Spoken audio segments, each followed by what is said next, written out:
sangat memberikan apresiasi kepada segenap seluruh lapisan masyarakat Kabupaten Aceh Tengah yang hari ini, pada malam hari ini, dilaksanakan peringatan Nuzulul Al-Quran, tepatnya di 295 desa, 14 kecamatan, dan 20 pemukiman di dalam wilayah Kabupaten Aceh Tengah. Majelis Jamaah yang dirahmati Allah Subhanahu wa Ta'ala.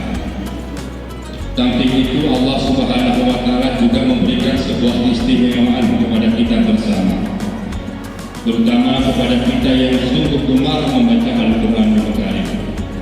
Wa nunazzilu minal Qur'ani ma huwa shifaa'un wa rahmatun lil mu'minin.